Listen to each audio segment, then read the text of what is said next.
about different sections and their knowledge and understanding, especially the theoretical aspects of it that they've so coherently put together.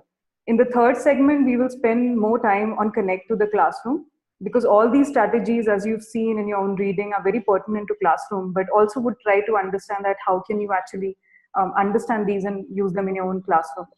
It would actually be very interesting also to continuously hear from the participants, either on the chat window or even through their audio during these discussions, right? Lastly, we'll open it up, the forum, to the audience, and they can voice their questions. Please type them in the message box, and we hope to get a lot of questions from all of you, because we want to keep the space very interactive. And also, in case due to time constraints, we are not able to address all your questions, please do take the time to join the Firki's discussion forum in a group which is titled as Teaching English as a Second Language. So that's where we can all continue this conversation after the webinar, right? Okay, let's begin then. So Samuel and Emma, over the past 1 year, you have been leading the teaching and learning team, where you're working to deepen our understanding of what enables our students' learning and build a culture for a love for learning. What would you say are top 2 or 3 learnings or guidance that every educator should keep in mind with respect to student learning and their love for the same, from your own experience? Yeah, first up, thank you for having us here. It's good seeing some familiar names and faces, also some unfamiliar ones. I think I see my first PM. Is that Kanika? Did I see that? Yeah. I think what we kept at the top of everything while working with the TNL team in Delhi was identifying the essence of every subject and staying true to that in every single lesson. So in English, it being about authentic literature, about authors' perspectives, about love for reading, and voice and expression. In math, it being about problem solving and how and so and social science, it being how the world influences me and how I influence the world around me. That's the essence we want to bring alive in SST. So just thinking about the essence and what's worth learning. That's the question we would ask with every lesson in every day. Like, what is, besides what's given in the textbook, what is really worth learning in this content that I'm about to teach today? Yeah, and I think the other thing that I think we've seen become really important is how do I continually refuel my own energy and passion for what I am teaching, and how am I continually learning about the things that I am teaching and exploring. So I think those are the kind of bigger ideas that we've been thinking about. Sure. Thank you for that. Thank you for sharing that. And participants, also feel free to summarize your points and your thoughts in the chat window as well. So let's keep it engaging in that way. Also to both of you then, just tell us also a little bit about your process of putting this report together. First of all, what brought about this idea of putting this report together, and then the process of it and your own experience as well. Mm-hmm. Yeah.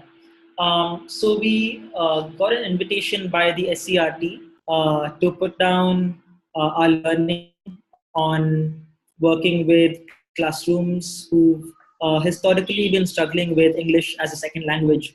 And I think initially our reaction was that of apprehension, of being not sure if, we have what it takes to down a research paper of sorts. But then we shifted the orientation from it being a research paper to it being more of a learning report. Humility in its own place. I think we have been working with classrooms for over 6 to 7 years now, and I think we did have a lot to share, a lot of collective learning that could be.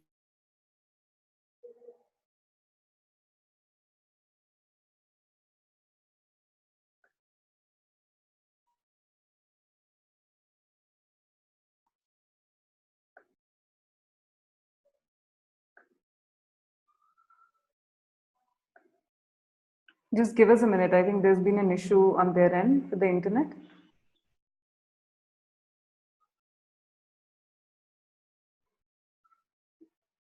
Hello?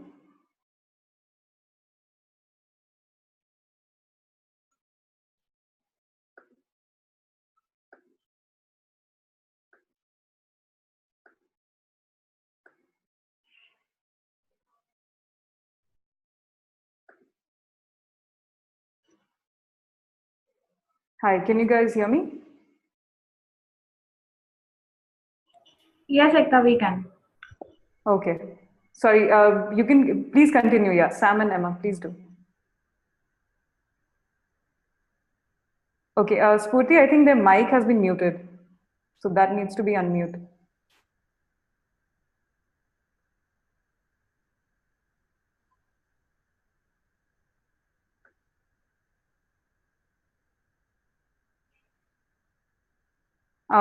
Yeah, okay. Yeah, sure. Okay. Yeah. So what we essentially did is brought a team together. We didn't have too much time to put the paper together, barely 3 to 4 days. And while it seemed too audacious a task to put this together in such a short time, we roped in the teaching, the training and impact team, and actually got different people to go through videos and artifacts that we've had so far through the TIJ process, and brainstorm and identify the top 5 things that we see in common across classrooms that have historically shown a lot of accelerated growth, particularly around English language learning and acquisition. And we narrowed down on those 5 practices that we've shared in our research paper, in our learning report rather. And then it was about just allocating one strategy to a person who would then elaborate on it. So a lot of teamwork, a lot of belief that it can be done because of all the learning, a lot of faith in being able to leverage people and existing resources that we have in the system smartly to put our thoughts together. Sure. Emma, would you like to share something as well? Yeah, I think for me, it was just about the conversation. I think that was what was really beautiful about the conversation. I think we're so busy sometimes in just doing so many things. And it was really it was a really beautiful learning experience for all of us, I think, to have that conversation and think back. I think a lot of us that were having that conversation had been with Teach for India for a very long time, actually. So we were able to see back over the last 7 years and really think about what we've learned in terms of practices that seem to really be making a difference. So I think it was a really good learning experience for us personally as well, in terms of just really stepping back and having that time to think about what really seems to be making a difference. It's helped me build my own clarity as well and confidence in practices that make a difference. Sure. I guess it just helped us simplify and concretize all that we've been talking about with respect to language learning over the years. I think we started off with big terms like structured immersion, etc. But it actually, we realized that it took a lot of thinking, a lot of conversation to actually narrow down on what we believe has really worked in our classrooms and have really shown accelerated learning of the English language. Sure. I also reading through the report, one thing that really struck was any new habit or any new process that you have to initiate in the classroom requires a habit shift. And so from what you're doing previously. So just a little bit of thought in terms of writing, and you mentioned that it was a reflective process for you as well when you were putting this together, and you've tried some of these things in your own classrooms. So just tell us a little bit about engaging through these reports and also reflecting on that process, and just the idea of shifting from what you were doing earlier to doing something new. What would your thoughts be on that? So one is, I think what Vignesh also co-authored the report with us. Sure. Is we took it on ourselves as a responsibility to share our learning with the wider ecosystem, with the wider ed landscape in Delhi. And so when we saw that the SCRT was interested in hearing our thoughts and learning from what we've done so far, we threw the apprehension aside and actually jumped to grab the opportunity and actually put this paper together. Around how we went about it, it was again not research as much as very effectively collating information that we've had in various sources, particularly the TIJ archives, And also, I think one book that inspired the format of our report was a book by Ron Richard and Mark Church, who work on Project Zero with Harvard. The book is called Making Thinking Visible. And what I really liked about that book was that it very clearly outlined what the purpose of each routine was that they were using of each thinking routine, and in practice video of what that looks like. And I think that's the format that we maintained across the learning report as well. So yes, definitely getting inspired by the format and content of similar such learning documents, and then finding a deep need and the confidence really to just put together what we've learned over the years and share it in a concise format. Sure. Emma, would you also like to share something? No, not really. Okay. Sure. Also, I think the second part of the question, what I was asking was in terms of shifting a habit from whatever you've been doing earlier to doing something, trying out something new. Just to if you could share a little bit about what does it take to make that shift in terms of habits as well. And I'm talking from the perspective of teachers, for example, who've been continuing to do certain things. So what is that will, would help in terms of shifting that habit as well? Do you think engaging with such reports or those conversations or something that is a starter, or is there anything else from your own experience as program managers or even teachers?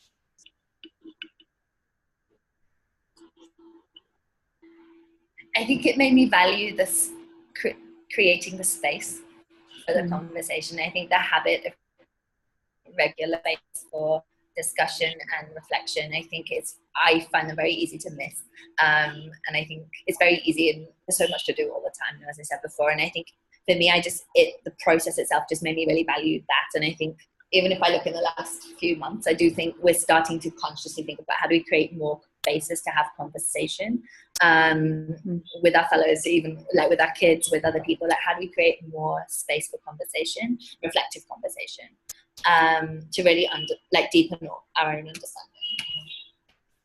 Yeah, and even on the staff team, I think a lot of our meetings, summits, retreats have adopted the after action report, for instance, and that's how we now present what we've learned, what's worked, what's not worked, actually documenting practices and sharing it with the larger team.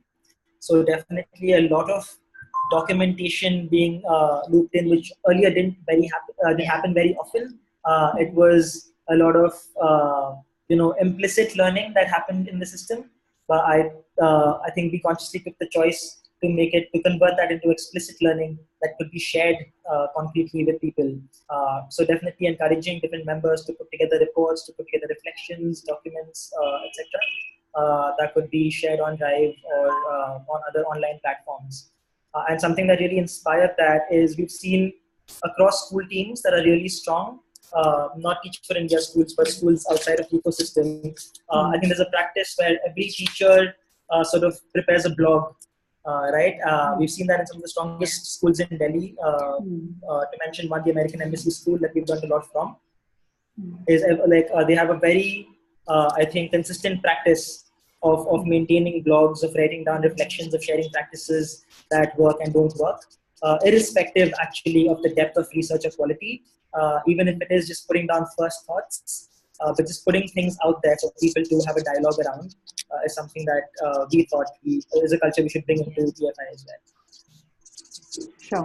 Yeah, I think it's a great point that you mentioned that the quality of it is not really at the core of it at the beginning, but I think if you can just get into the process of reflecting, I think that's a great point that you mentioned for sure. Yeah. And building that habit for sure. Yeah. Yeah. Thanks for sharing those insights. I just want to also encourage the participants that if they have questions or if they have reflections on things that we are discussing, please feel free to add them in the chat box as well. Because the speakers as well as the admin as well will be looking at those, and we will be definitely taking those up. So just getting to the little bit about the paper now and the core of the practices that you mentioned in the paper. Let's start with the first core practice that is mentioned in the paper about engagement with diverse and authentic texts. Just if you could summarize that a little bit for us in 1 or 2 lines. And also then talking about that, what is the importance of such a practice, and what do you mean by diverse and authentic texts when you use that language? Yeah. So we've been thinking a lot about just reading and what reading really means, and I think we've been thinking a lot about how do we build our students' love for reading, and how do we create access for our students to like literature, like real literature. And I think what we are believing is that, you know, reading enables our kids, or enables anyone to build empathy, to understand a world that is different from maybe their own, to hear voices of other people. And I think like it's so much more than like reading the textbook. And I think one of the things that we wanted to bring alive was just like bringing literature into classrooms. And it's something that we've seen spark imagination in our kids and spark like curiosity and joy for learning. And so I think one of the things that we've seen really help students grow in their literacy is access to really diverse, and by diverse, just really different types of literature. And when we say authentic, I mean just real literature. So, you know, from newspaper articles to novels to comics to blogs to whatever people are writing, like just being able to read a really diverse range of literature, engage with voices, multiple voices on the same topic, and engage with multiple voices that are maybe very different from their own, and just to start to build, I guess, perspective. I mean, I'm a social science teacher at heart now, so for me, that's always been an important part of like my own teaching practice. But I think what I've seen is just the joy that it brings, like kids gain when they're reading real literature and like novels and engaging with just really beautiful stories. So I think that's something that we've seen really help kids grow, and so we felt like that, like it brings like a long-term lens to learning as well. Like it's, to me, the love for reading is hopefully inspires like a lifelong habit of reading, of learning, and equips a lifelong habit of learning. And so yeah, I think that's why we pulled out that particular kind of strategy.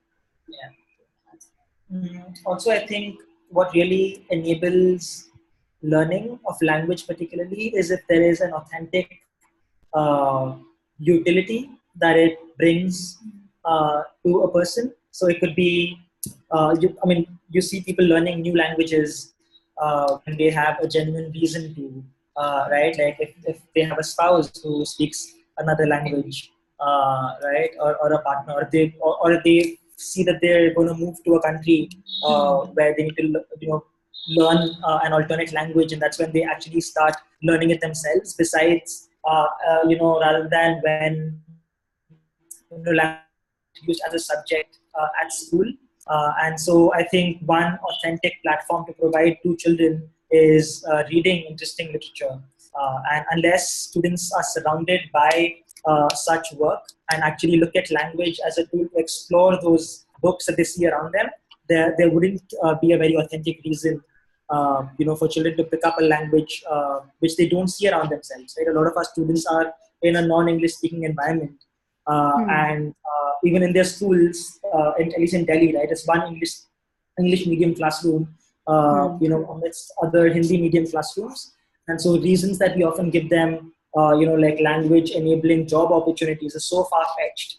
But actually giving them something very interesting, intriguing in the form of very authentic literature. And again, be it English or otherwise, but getting children to just have access to a lot of books that they themselves have picked out. That's something, again, we read a lot of literature about the power of children selecting their own books and reading. So I think just doing that provides an impetus for children to read that is stronger than most other superfluous reasons that teachers and parents often give their children. Yeah. Sure. It's interesting in that sense. Then you're mentioning that, like as Emma also mentioned, social sciences. It's almost like different subjects coming together through one text, or multiple texts that are shared in the classroom. And that conversation is not limited to then just one subject or one period for as such. Then it goes through. It's actually like used in other subjects as well, and the connections are made. Definitely, for sure. Also, like since you spoke about these multiple texts, just wanted to ask you from a practical point of view, like somebody who's trying to introduce these different kind of texts. First of all, where to look for these texts? That's the first question. And the second thing is, how does one plan in terms of introducing these texts in the classroom, in terms of just lesson planning or any other planning, right? So, just your thoughts on that. I mean, one could simply be a book that you are personally passionate about or were passionate about as a child. I wouldn't want to make this process too complicated. It's just as simple as that. And something else that we've been talking about is how can students be involved in the, in setting up the library in the classroom. So again, just taking books taking children to book exhibitions, to marketplaces where there are literature where there's authentic literature, which are properly published by renowned authors, contextual or otherwise.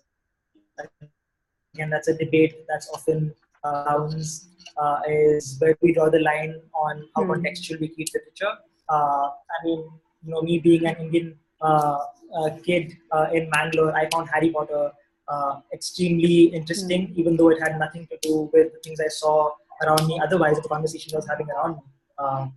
But yeah, so contextual or otherwise, just giving students the opportunity to pick their own books. So I can't think of a particular resource or so to say where to get these books from.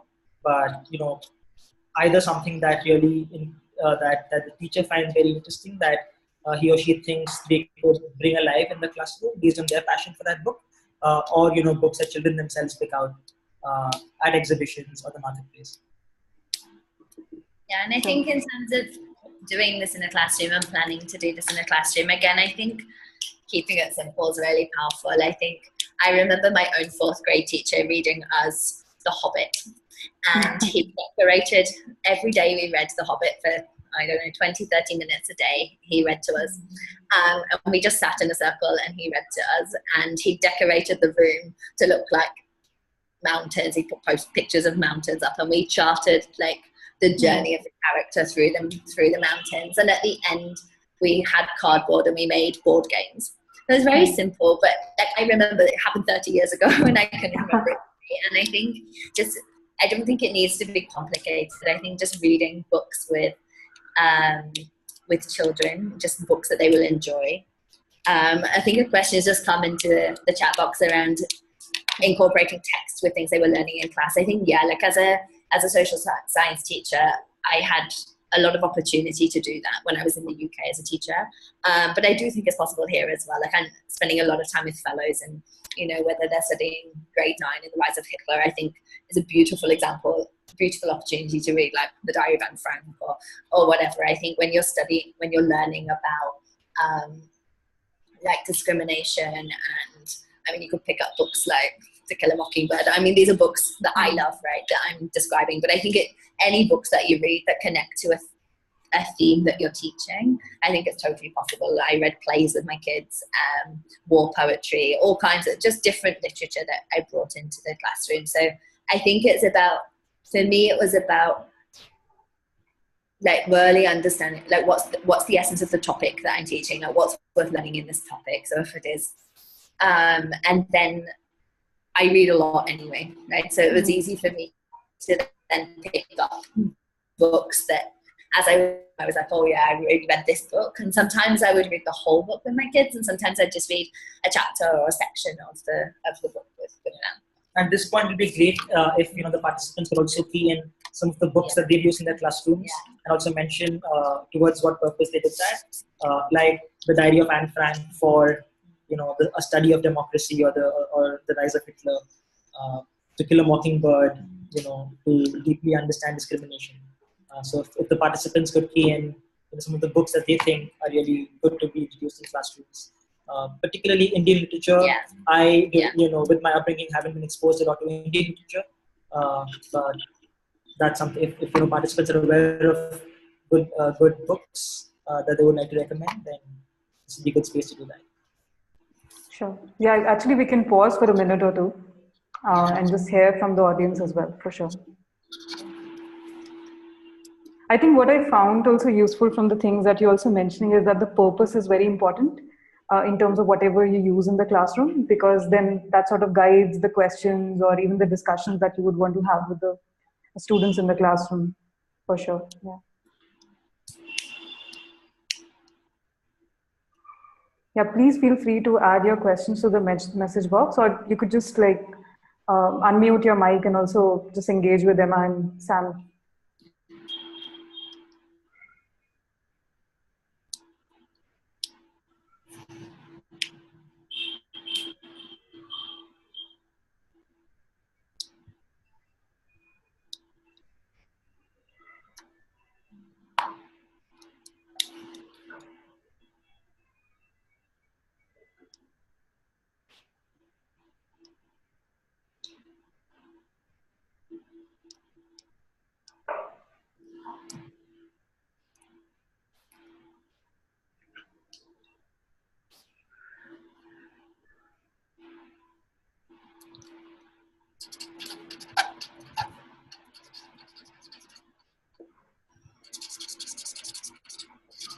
Okay, should we move on then? So just coming to the next section as well in the paper, where you mention about goal, action, and feedback loop. Just want to understand a little bit these three components. What exactly are these, and why are they important in a teaching learning environment? Yeah. But as a caveat to that, I'd like to say that all these strategies, which we're going through one by one, are things that we found in common across classrooms that have shown, strong growth in terms of English language learning. But that does not necessarily mean that these are, these strategies that enable language learning. They just happen to occur in common, across classrooms that we have studied. It's akin to the idea that you have these books which talk about the 5 habits of the 10 richest people in the world, right? Or 7 habits of most successful people, and they include things like they wake up at before sunset, before sunrise, or they read these many books in a month or whatever, but does not mean that if you wake up before 6, you are bound to be rich or you're bound to be successful. Just the opposite isn't always true, but it's something that you see it in common, and then makes you wonder, maybe there's value in exploring these habits.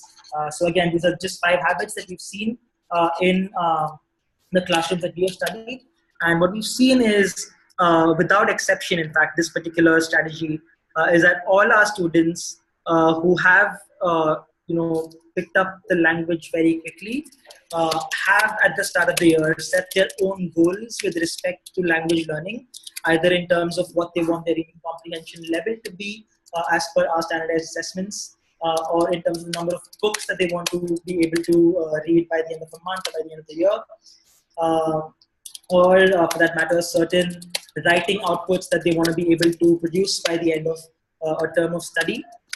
Could be an essay or a book review, etc. And what they've done is actually maintain a portfolio to constantly track their progress towards these goals. And what they've been doing is receiving constant feedback from their peers as well as a teacher on progress to their goals. Which is what the entire learning loop is all about. Again, very simple, but are we enabling our students to make informed choices and to set goals that they inherently value at the start of an academic term? And then how does the teacher really support them in tracking their progress to those goals and providing the adequate support and resources required for them to pursue those goals successfully? And the rest, of course, is mentioned in the report with an in-practice video as well. Sure. I'm also wondering, like, what are the challenges that one might face in terms of, starting something like this? And also, like, what would be like a first week like in terms of starting that conversation in a classroom where students actually start talking about the goals that they want to sort of set for themselves, things like these. So just like from your own classroom experience, what have been some of the challenges? I think the challenge for me around reading was a lot around time and resources.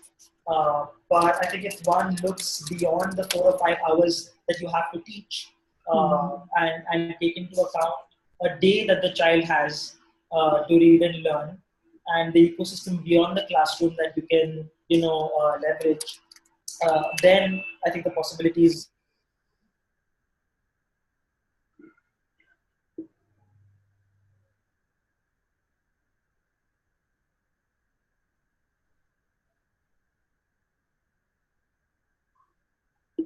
Yeah. So what I did in my class was get the parents together and invest them in gifting their child a book instead of anything else on days that they think that they want to gift their children something. Be it their birthdays or days of festivals. Encourage them to go book shopping rather than anything else on weekends, and spending time around books a lot more than they do. Individually making sure that that parents subscribe to certain channels in certain languages at home.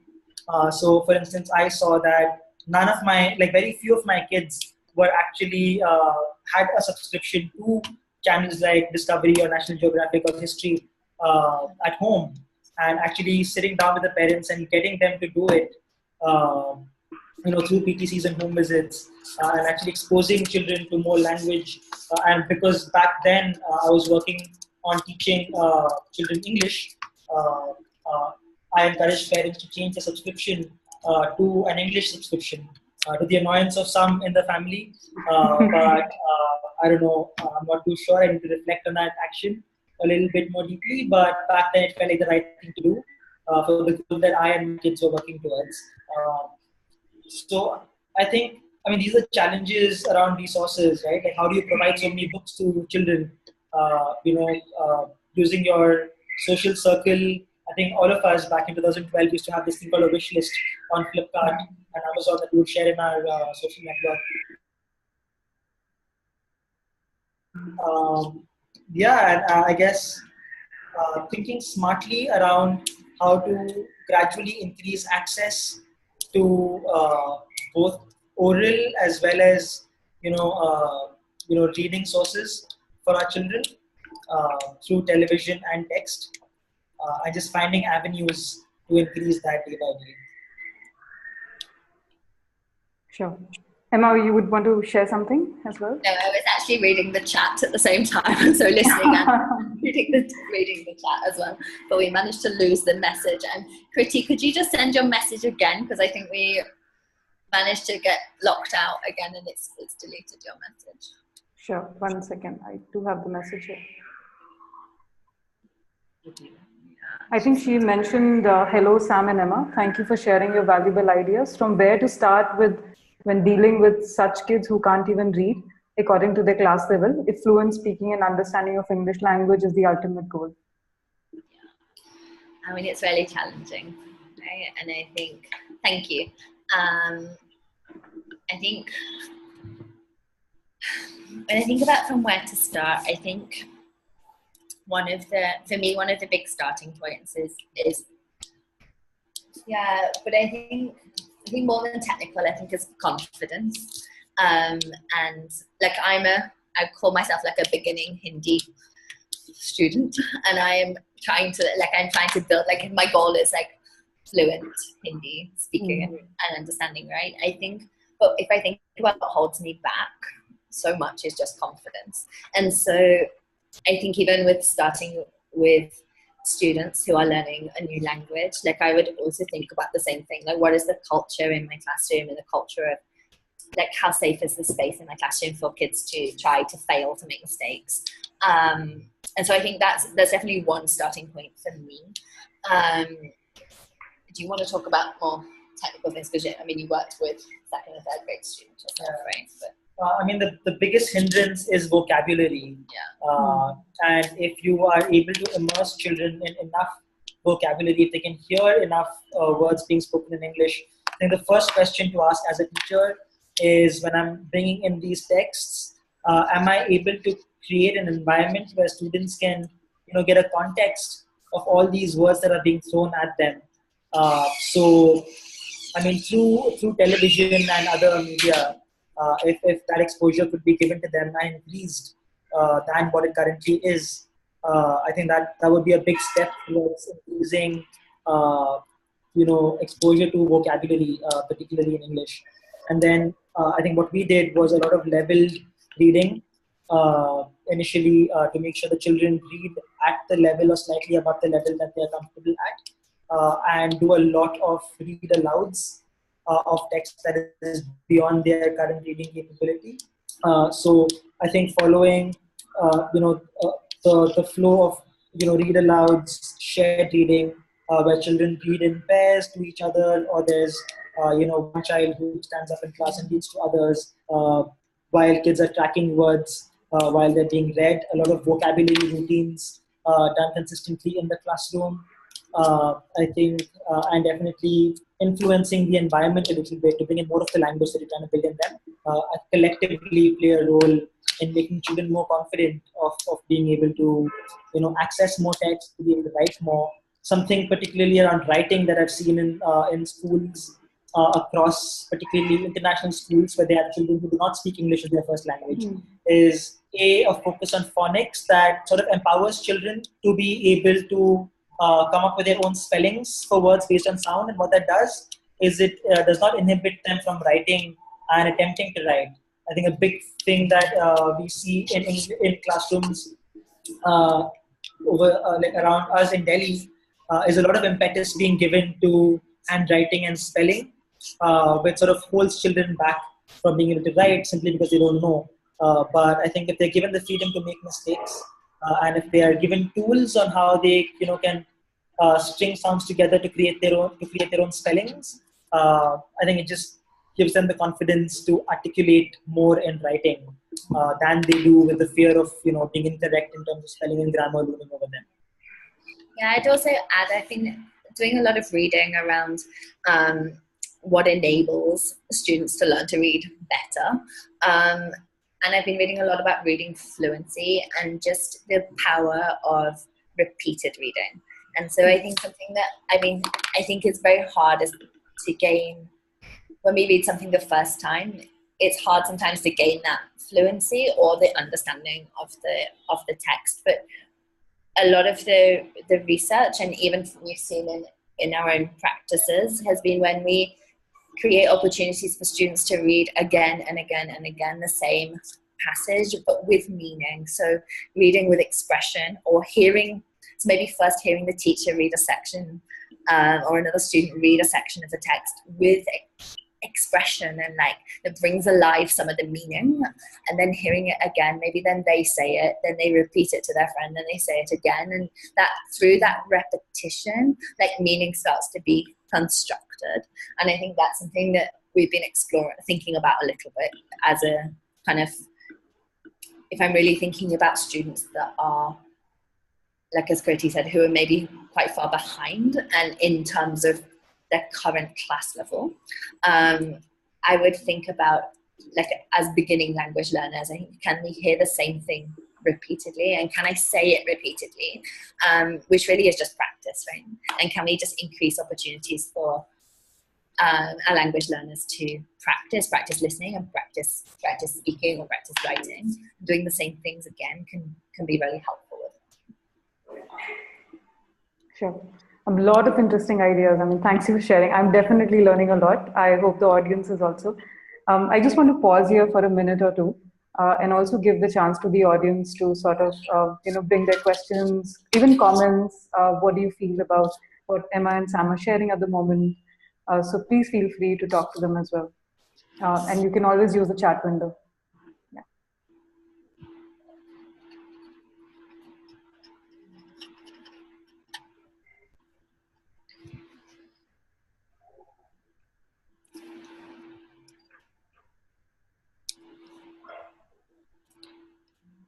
Yeah, I see a question up there about how can mother tongue help learn a foreign language.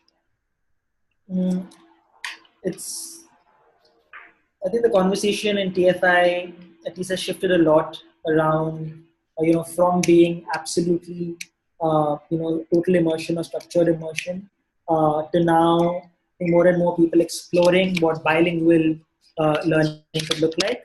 Of course, bilingual learning is not just translating every time a child faces a confusion in the language being spoken, or it's not simply using two languages while teaching.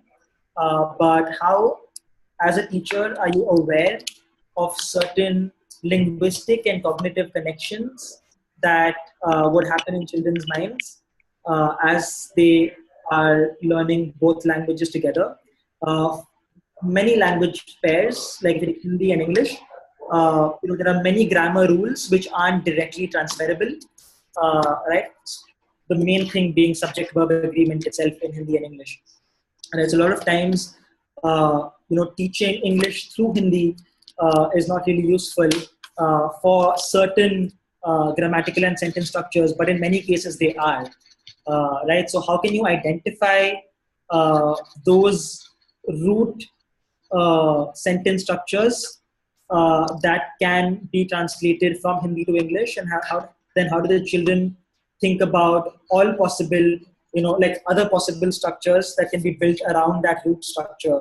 And that requires a lot of research and in-depth learning about bilingual instruction, which is something that we are still exploring, which is why I think at TFI we still stuck to structured immersion.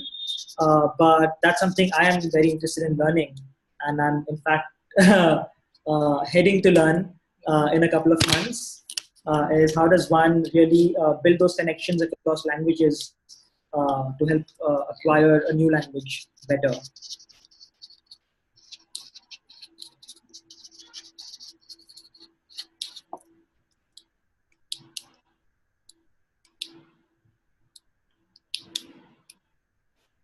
There's a question here: is it a good practice to completely wipe the mother tongue off usage by a foreign language learning child?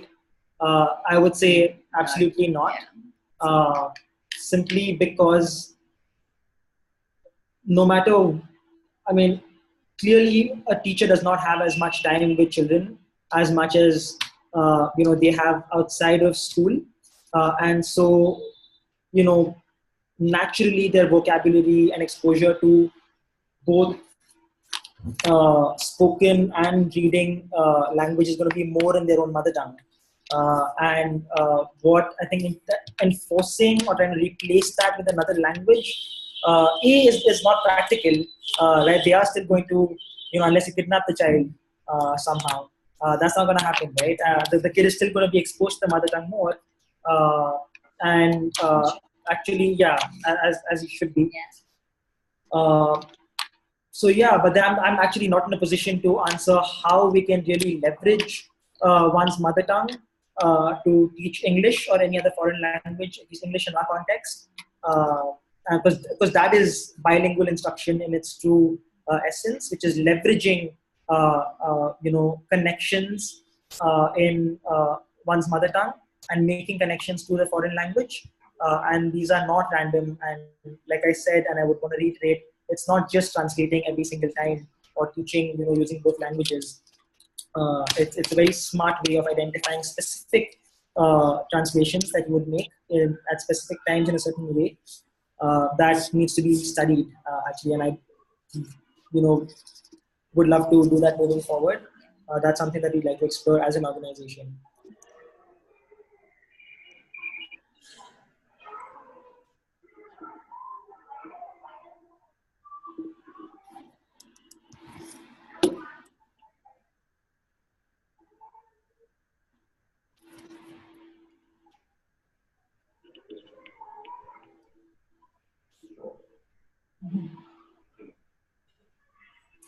Yeah.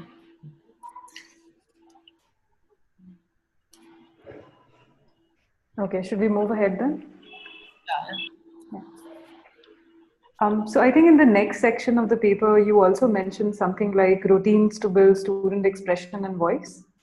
And I was wondering, what do you mean by student expression and voice? And also in the day-to-day classroom, how do we sort of initiate activities or practices which will help in bringing up student expression and voice?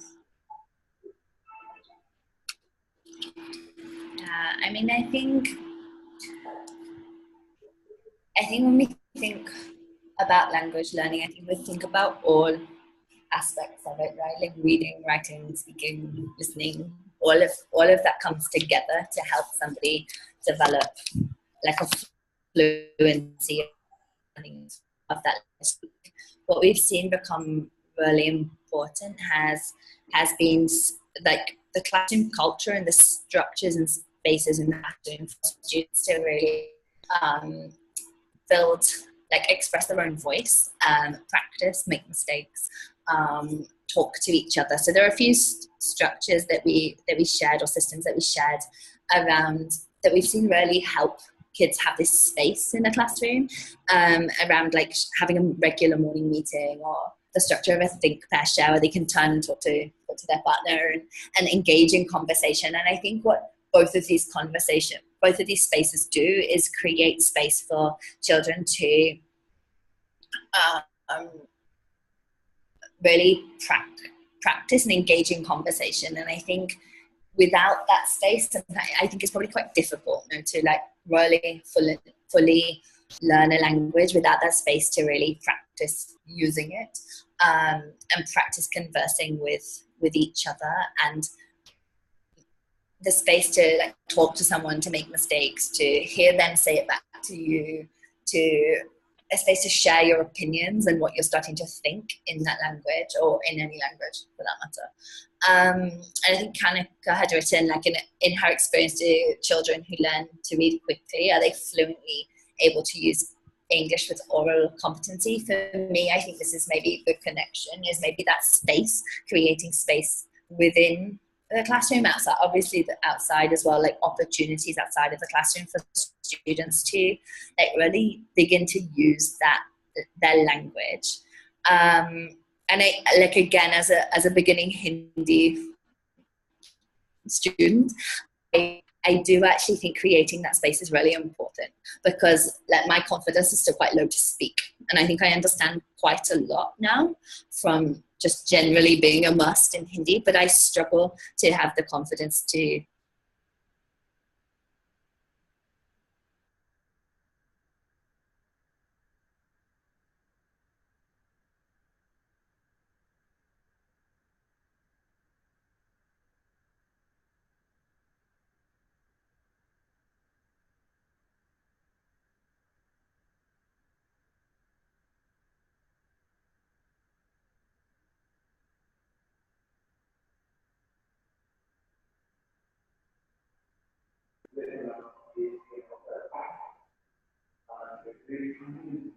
I think the video has just gotten stuck. We'll just wait for a minute or two for them to join back in.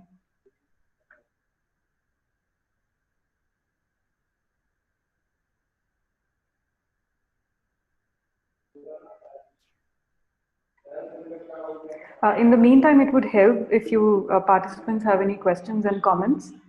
Please feel free to also engage with each other in the chat box. Also, like initially when we started talking about the text that you could use in the classroom, it would help to sort of also, from your own experience, if you've used some of these texts, what was your own experience of doing that?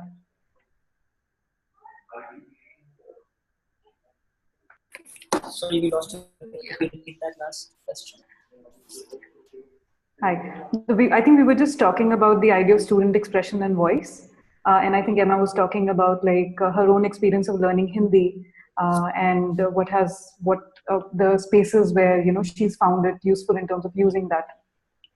And I think it's interesting because I think there is a connection that you are making between the home and the school, and that space being very flexible, and looking at learning as not just confined in one space.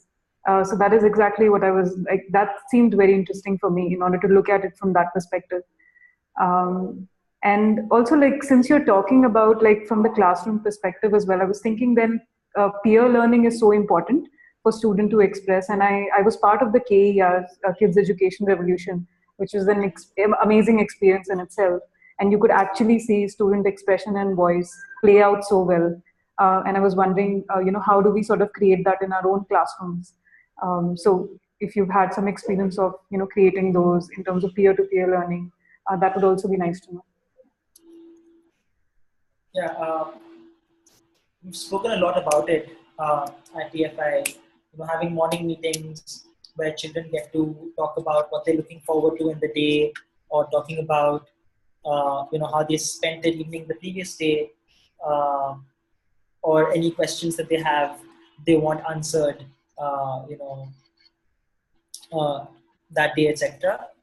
So setting like the tone for learning and for curiosity, and then having a closing circle as well, having maybe sections at the end of every lesson or at the end of every day, where children talk about what helped them learn, what came in their way, what they found interesting, what they thought would have been made more exciting for them, etc.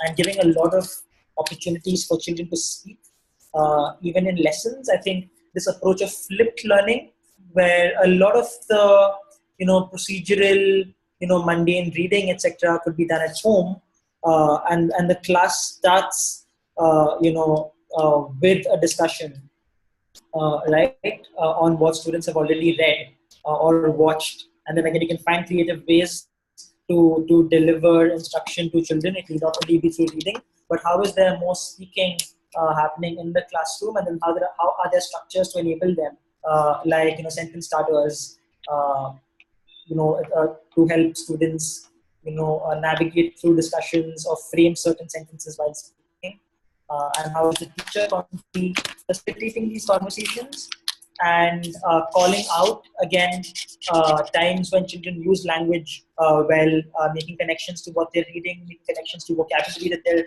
currently being exposed to. I think it's a lot of consistency with words, with routines, and providing a lot of space for children to speak, share opinions. How can we then design our lessons such that we have many more questions that require critical thought rather than just factual recall? Of course, having a balance, but then how do we, get kids to think more and speak more, and they can speak in the language they're comfortable in, and while maybe building fluency gradually by expanding the vocabulary, but of course not restricting thought by forcing children to stick to a particular language. But how do you consciously and deliberately expand the scope of their vocabulary day by day? I think you mentioned like the kids' education revolution, right, KER, and I think one of the spaces that we've started to see become really special here in Delhi has been the student darbars. If I said that correctly.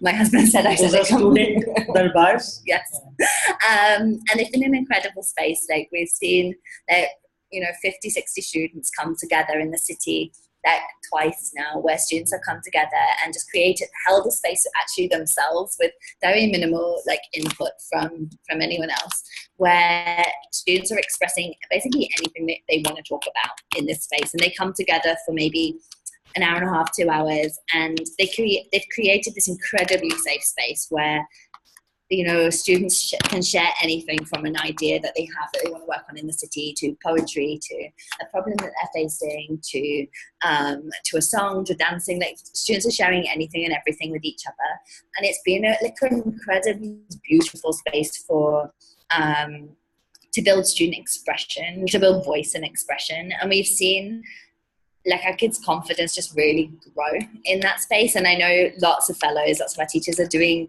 this space in their own classroom as well. And I think it's an incredibly beautiful space to just create for children to just share and build expression. So I think Sam shared a lot of ways of opening up spaces for expression and conversation in the lesson. But I also think just some of those spaces in addition to school is incredibly powerful. so yeah, I think just multiple spaces for children to talk and converse really helps build their confidence, their clarity, their practice of a language, and just their joy, I think, as well, in their growing. They can start to see their growing confidence in their language.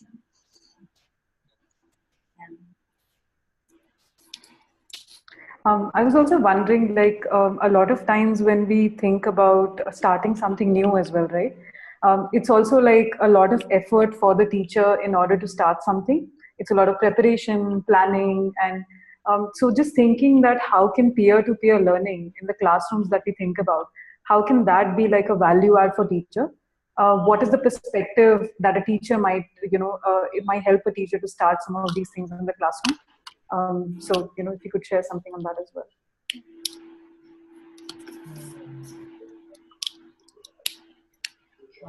I think one thing that could help a classroom start off is by having a student-friendly tool for self and peer evaluation. Again, I would want to state a practice that's used by the American Embassy School. So they do not have right or wrong answers. They don't have marks allocated to their answers. Every child's answer is either novice or advanced, and there's a scale that they follow.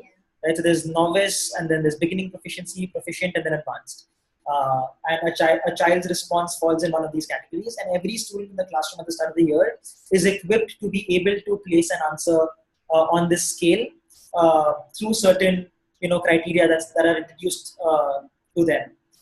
So we've seen a lot of classrooms introduce the student vision scale using student-friendly language, and then how can that be done for more things like group discussions, written responses in the classroom, etc.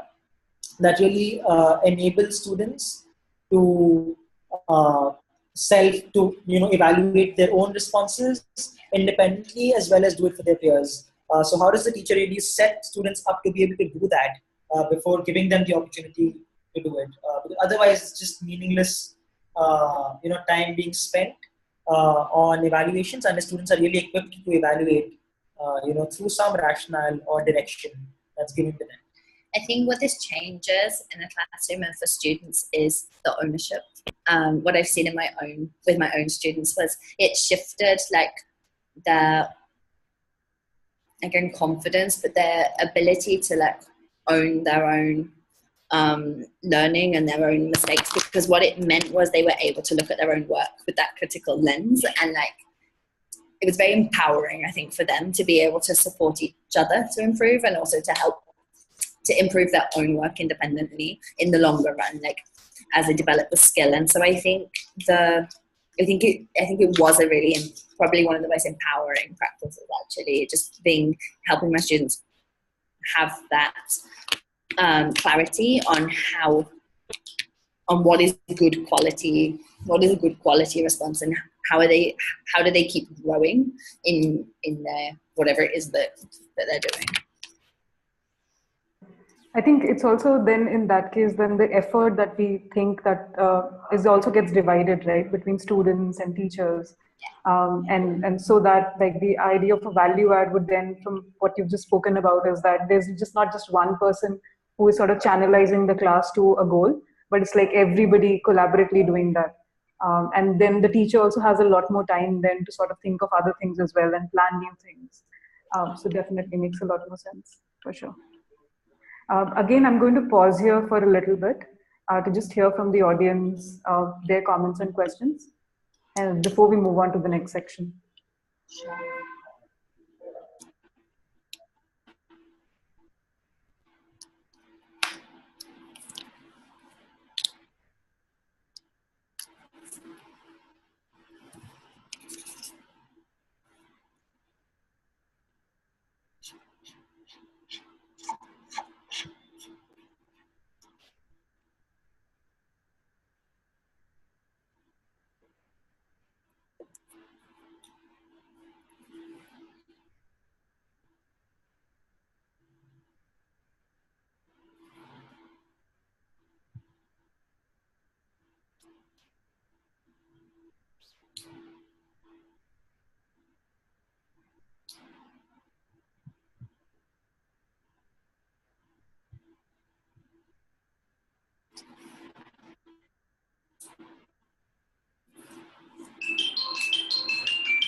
Yes, you could also just unmute your mic and just ask questions if you want.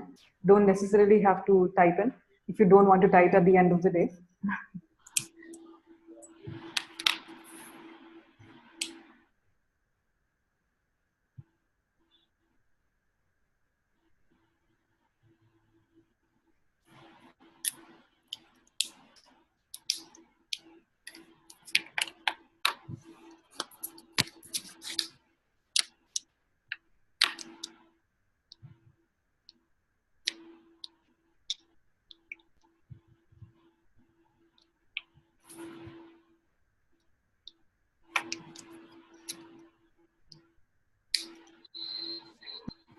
I think Vignesh is also here.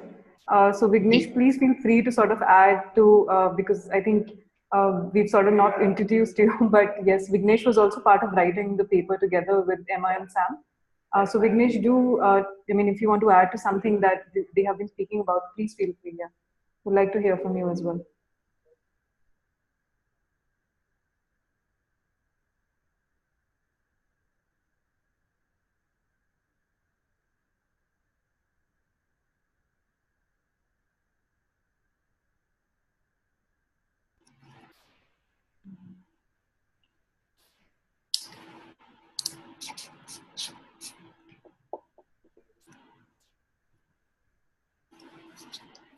Do we have any questions so far, or should we move on?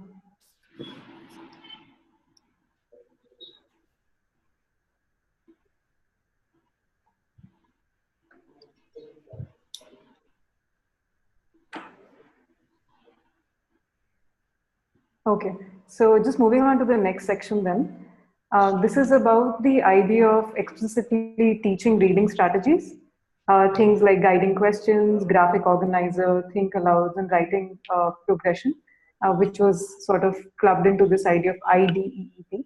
If you could just tell us a little bit about it, what does this mean? And where should a teacher start when implementing some of these strategies in the classroom?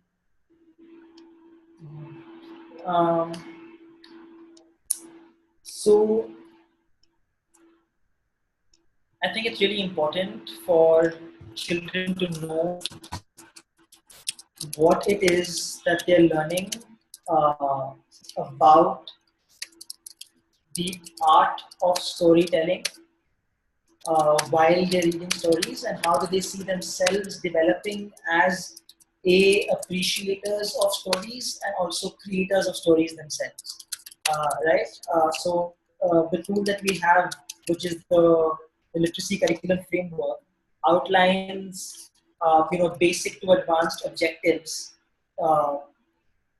that would help a teacher to plan a scope and sequence of learning experiences for children. So starting with something as simple as how do authors put together diverse characters, settings, and setting and plots together. How do they put them in a beginning, middle, and end? For instance, moving on to how do authors engage with character development, and plot twists, etc.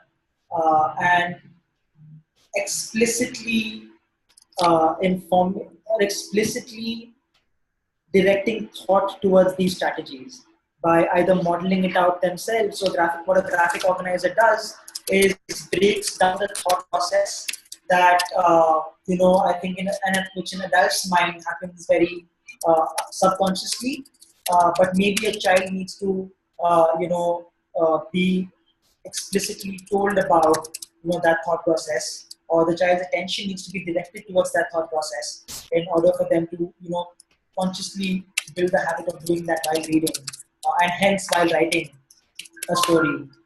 So again, there are examples mentioned in the report, along with an in-practice video. So that's about the graphic organizers and the think aloud.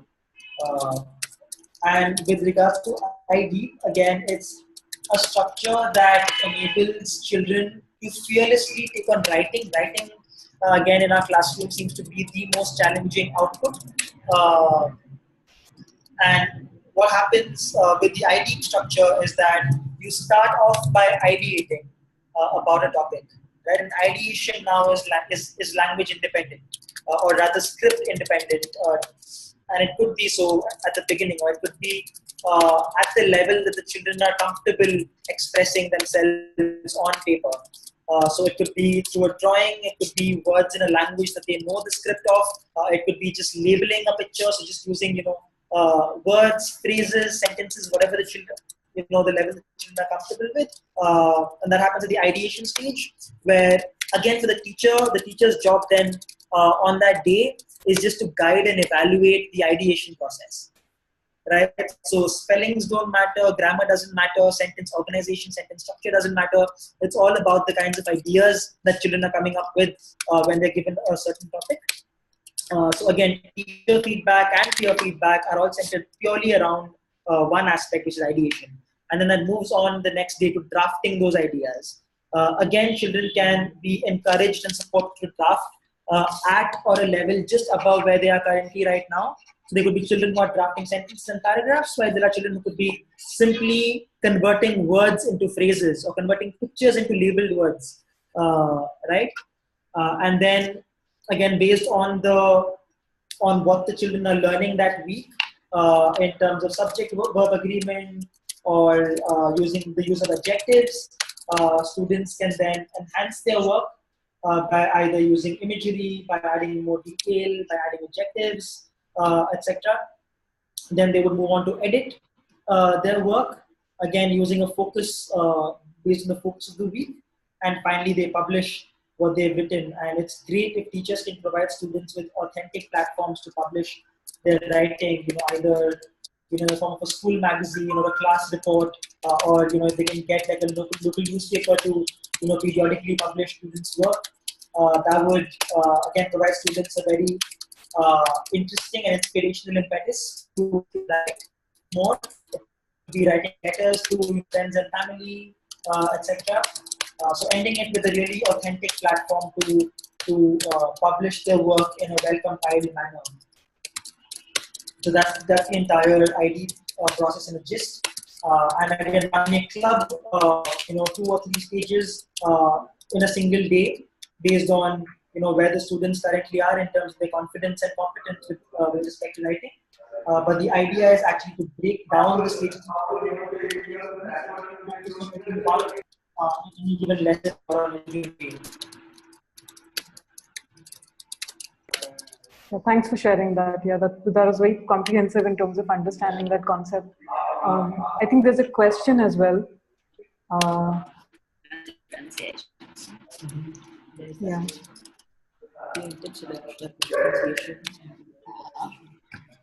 I mean, it's something we've been thinking a lot about. Like, I think it's a really big challenge for any teacher in the classroom, is being able to meet the needs of all your children all of the time, right? And I think it's something whenever I talk to teachers, and from our own experience of teaching as well, like for me, that was the thing that kept me up at night. And I know it's the thing that keeps a lot of the teachers that I work with up at night, like worrying about, am I really being able to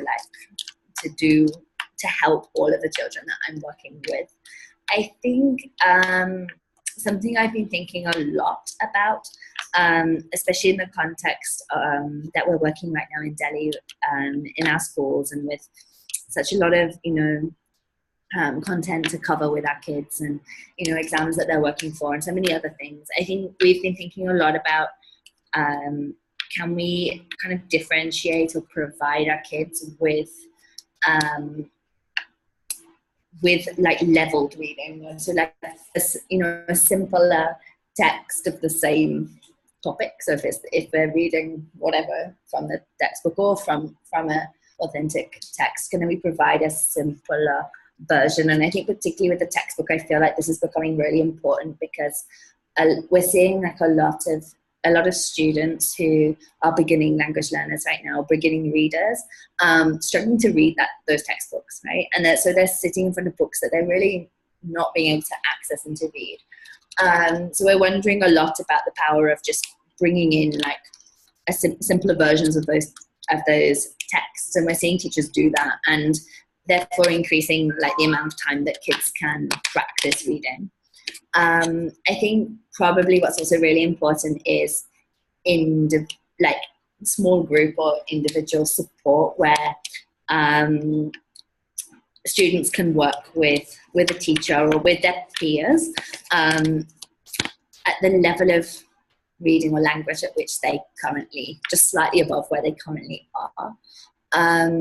We've seen students, we have this incredible group of students, some of them we met today now, we've got this incredible group of students who are teaching other students in their community in Delhi.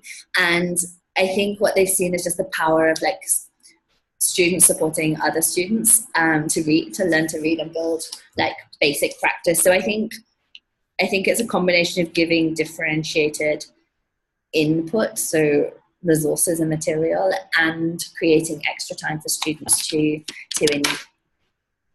practice their reading. And I think what's particularly important is probably the reading fluency, and so teachers modeling what the passage would sound like read really well, and giving students the opportunity to read it and to say it with that expression again and again. The opportunity for students to have like small conversations together in small groups. So I think it's a combination of those two things. Yeah, did you want to add around differentiation? Yeah, and one could differentiate based on content that's given to children and based on the outcome that they expect of the children. And in doing these two, making sure that they don't compromise on the essence of what's being learned or the rigor of thinking that is expected of children. So in terms of content input, right, while children who are fluent readers can be given texts to read on a given topic before answering certain questions or engaging with a certain thought process, while some children could be made to watch a video, and then there could be stations in a classroom where there is a group of children watching a video, there's a group of children to whom the teacher is reading a certain text out, and there's a group of children that are reading independently. And in terms of outcome, again, the children who would maybe write without any cues or sentence starters, there would be some who would just need to fill in keywords, and again, that is what pushes their critical thinking, is which word do they choose to put in. But then again, they're not overwhelmed by having to write multiple lines. They see a lot of things already written down for them, and what they need to do is maybe pick one key word from a set of given words to fill in that paragraph with spaces that's been given to them. While there could be children paired up where a child can maybe articulate what he or she is thinking, and another can help them put that down in a language that the teacher prefers, etc. So all in all, just creating, just identifying specifically where is it that the child is stuck. I think very often we either help them more than what is needed, which again doesn't promote learning, or just make it overwhelming, while there is a very simple way out to provide the student that stepping stone or that supporting structure that they need to actually access what every other child is accessing. It's tricky though logistically. It takes a lot of planning, for such lessons where there are multiple sources of information. But then again, what we've seen across classrooms is, for a major chunk of the time, the teacher is not the only source of information or instruction that the children are receiving. At no point, in fact, again, in classrooms where language learning has happened in an accelerated manner, there is very little teacher talk, and there is very little whole class instruction. Because I think what really good teachers believe is that whatever is worth instructing the whole class with is worth only 5 minutes of the time, and everything else can be done in smaller groups based on what children need. So I think literally trying to create multiple teachers other than yourself in a 15-minute learning block through texts, videos, other children reading out to each other, you reading out to children, etc. Okay. I think it definitely sounds challenging in the way that you've just mentioned. As you said, it requires a lot of preparation and planning. But I feel all that sort of, would actually, you would feel nice if you see that progress in children at the end of the day after putting in that effort. And I think that would sort of keep you motivated in terms of keep doing that again and again, right? So because at the end of the day, that's what you really want, and that's what you put the effort in. So for sure. I think Ridhima has a question that she's put on the chat. Yeah. So I She's think mentioned. both of us have worked. Do you want to read? Do you want to share the question for everyone? Yeah, just for everybody's. Yeah, just, please go ahead. So I think, I mean, both of us have worked obviously extensively with fellows, and we spend a lot of time talking to different fellows.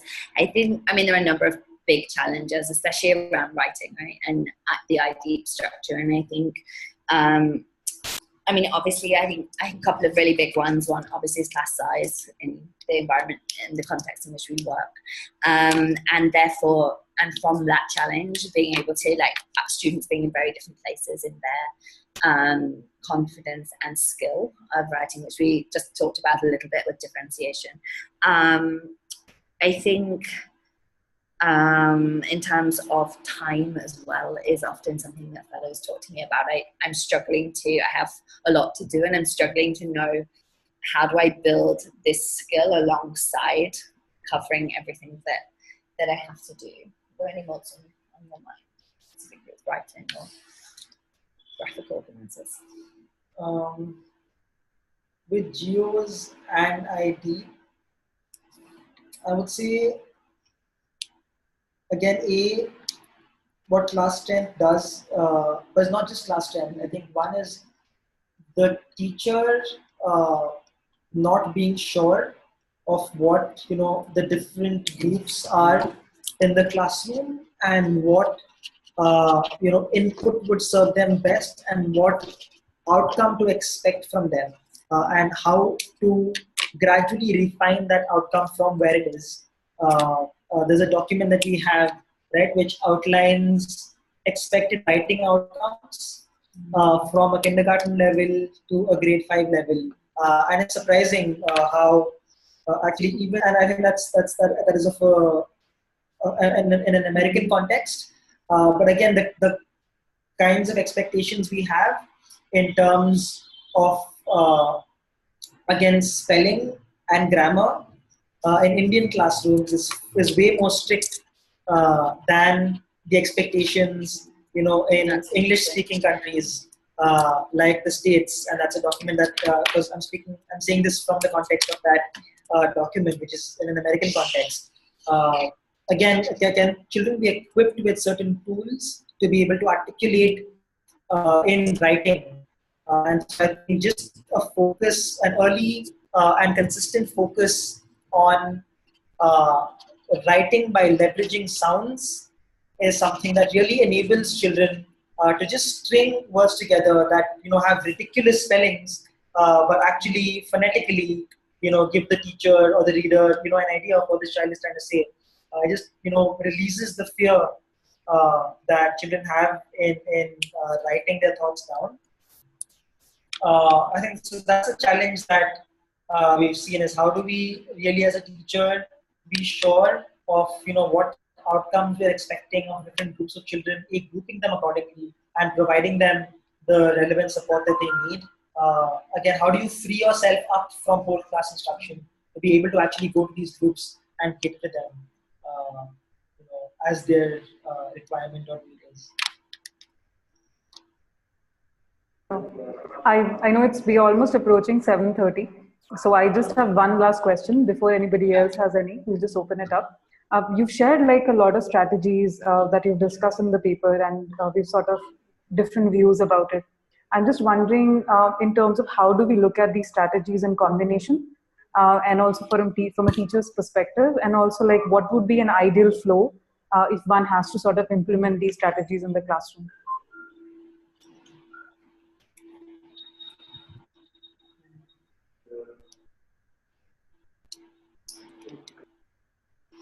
I think when we pulled out these strategies, I don't know if we looked at them as in terms of like one necessarily leading to the other. I think what we maybe looked at it was a collection of practices that we seem to be seeing over time that seem to, sometimes all of them, sometimes some of them, culminate in like strong language learning for children. So I think to me it's more of the culture that is being built through like multiple strategies and approaches to learning. And I think it's probably for me, I think of it more as them complementing each other rather than coming in like an order or a sequence. Yeah. So similar thoughts. I don't think we at any point, prioritized any of these over each other. These were all five practices that were consistently common across, the classrooms that we studied. And yeah, they were all integrated very well into the entire learning experience. And what we saw fellows doing that, doing in order to bring all these, strategies together, was increase the time that they had in the classroom with children. So we've seen all these fellows not restricting themselves to the 45-minute learning block that the school prescribes. So, by actually working smartly with the school administration, with other teachers in the school, they sort of extended, learning blocks from 45 minutes to 90 minutes, to give extended, reading, video watching, writing, routines to children. Instead of having, you know, disparate learning chunks, having longer learning chunks, which were more, which created an environment that was very free for children, where they did not have to. I mean, there were so many. One thing we saw again in these classrooms was there was never an instruction that said turn to your partner for 30 seconds and answer this question, because 30 seconds doesn't leave any room, and we see that in so many classrooms. Where take the next 5 minutes to come back with a reflection again. But in really successful classrooms, you've seen instructions which are like the next half an hour, to read through this and then come back with these questions answered. So really extended engagement time, and that was only feasible when longer learning chunks were created to enable all these multiple strategies to play out. And at no point were they, tried out one by one or in any particular sequence.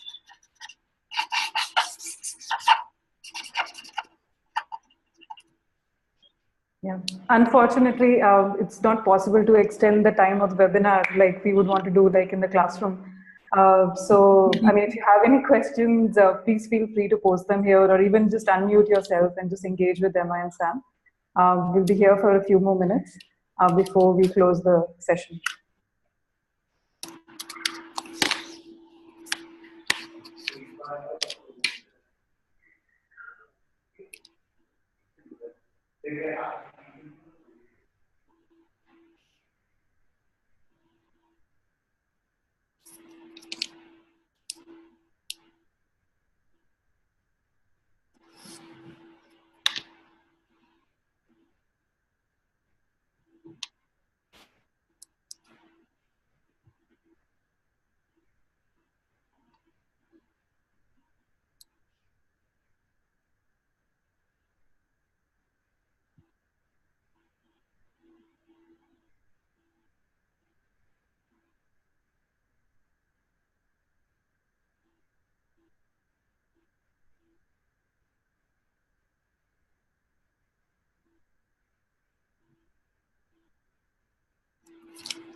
I think in the meantime, it would also help to sort of, if you can write your comments in terms of what you're taking away today from this conversation, just to get a feedback as well, not just questions. Yeah.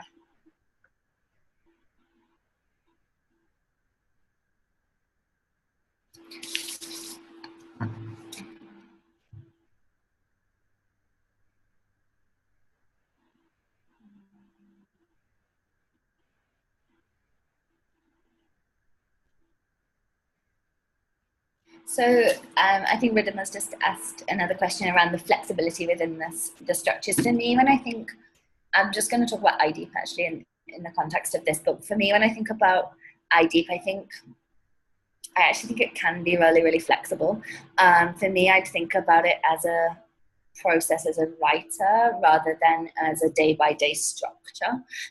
So for me, when I think about how maybe I write, then if I'm going to write an email or a blog or something, I don't write blogs, so if I'm going to write an email, right, then I do ideate first. I do think about like, what is it that I'm going to include in this? I do make a draft. I do edit it. I do add things. I take feedback sometimes from people.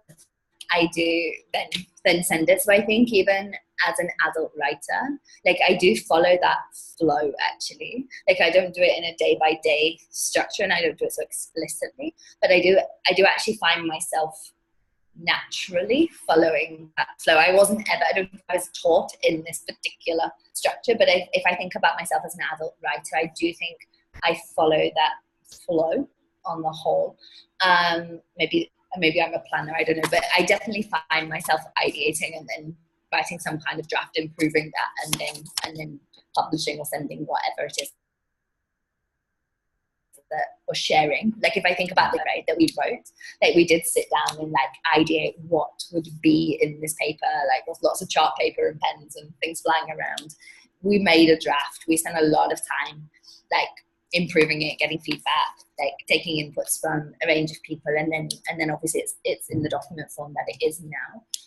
So for me, I think of it less as a structure and more as a process, which can be really flexible, right? As an adult writer, I can go through this process in a fraction, like a minute, literally. If it's something like a text message that I'm sending, right? Or if it's like a paper that we created, we did this over a week. Maybe like when I was at university doing the same process over a dissertation, over the process of it, over the flow of a year. I think personally think the process holds. I think the structure, when I think of it as a structure, I think it becomes harder in my head. So I think that's, like I actually think it is a flexible process for writing. Yeah. Do you want to add? Also, again, like the ideate, the output can look very different, right, for each child. So it need not be that every child only draws, their ideas or writes, single words or phrases.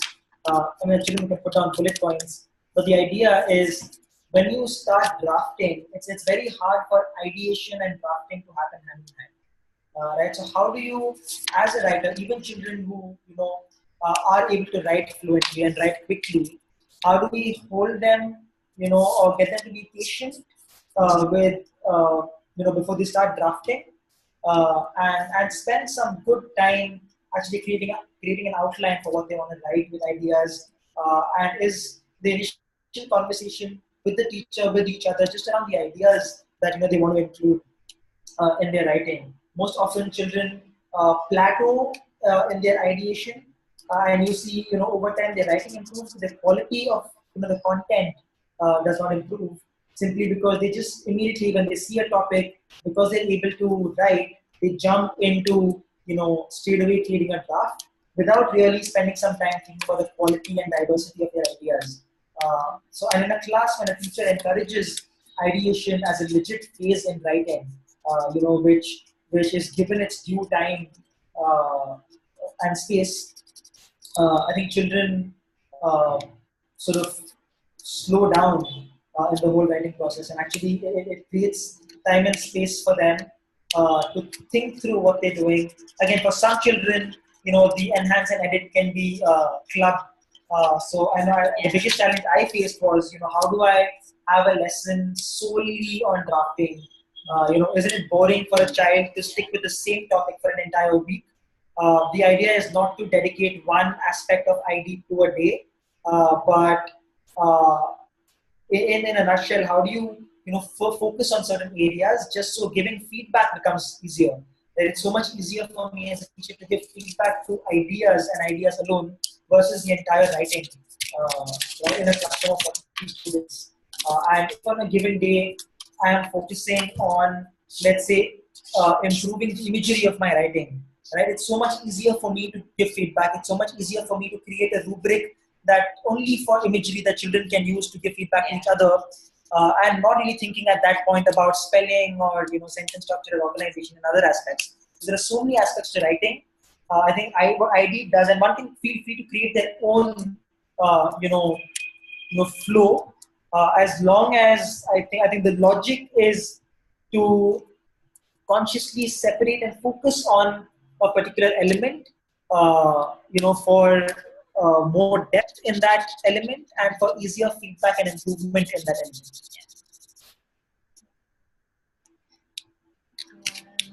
I think Preeti has written the questions are saying that if children are not interested in a subject, what else can we do? I think, it is a challenge, It's how do we like inspire, motivate, encourage all children to really build that love for learning in a subject. And I think it's hard for me to answer this question because I'm not sure what has been done in this particular case. But I think in general,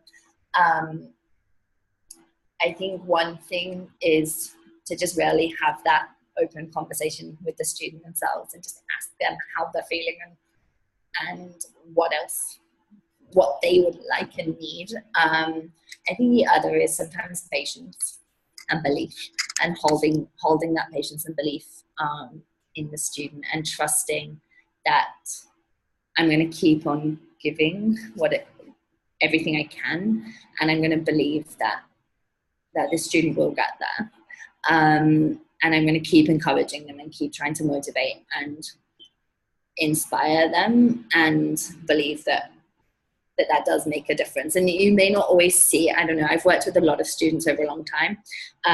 You may not always, I don't know if I've always seen it, but I think I hold belief that it does mean something for children. And I've seen students who I've really found it challenging at a time to work with them, but seeing them 3, 4, 5, 6 years later, and they can see that belief in them made a difference. So I think for me, it's maybe just really talking to them and trying to understand, and be just holding belief and faith in them. Sure. Thank you. I think we've gone over the time that we had allotted ourselves. But really, thank you for taking the time to answer these questions and just engaging with the participants. It's definitely been very insightful for me, and also for some of the participants, as they've mentioned in the comment section as well. So again, thanks a lot for doing this.